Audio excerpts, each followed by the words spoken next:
Monday morning நாங்க இன்னைக்கு உழவர் சந்தைக்கு தான் போயிட்டு வந்தோம். எப்பவுமே வந்து மொக்காச்சோளம் வந்து நாட்டுச்சோளம் வந்து அவ்வளவா கிடைக்காது. இப்பல்லாம் தான் கிடைக்கிறது இல்ல. நம்ம சின்ன வயசுலலாம் நாட்டுச்சோளம் மட்டும் தான் இருக்குமே. இந்த ஸ்வீட் கார்ன்லாம் அவ்வளவா இருக்காதுல்ல அப்பல்லாம். இப்பல்லாம் வந்து மொத்தமாவே ஸ்வீட் கார்ன் தான் கிடைக்குது. நாட்டுச்சோளம்ன்றதே ரொம்ப ரேரா தான் கிடைக்குது. இப்ப கொஞ்ச நாளா என்னவோ அடிக்கடிக்கு கிடைக்குதா, நான் அப்பப்போ எனக்கு கிடைக்கும் போதெல்லாம் வாங்கி வச்சுக்கிறது நானு.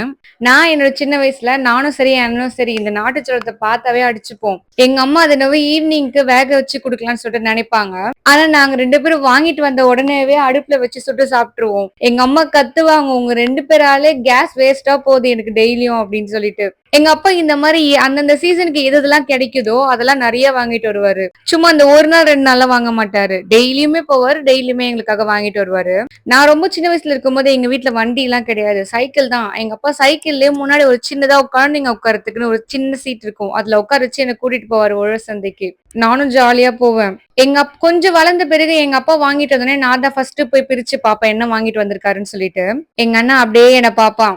என் ஃபேஸ பார்த்தாவே கண்டுபிடிச்சிருவான். உள்ள அதுதான் இருக்கு அப்படின்னு சொல்லிட்டு. இந்த மாரி நீங்க உங்களோட சின்ன வயசுல உங்க சிப்லிங்ஸோட எந்த மாரி விஷயத்துக்குலாம் சண்டை போட்டிருப்பீங்க?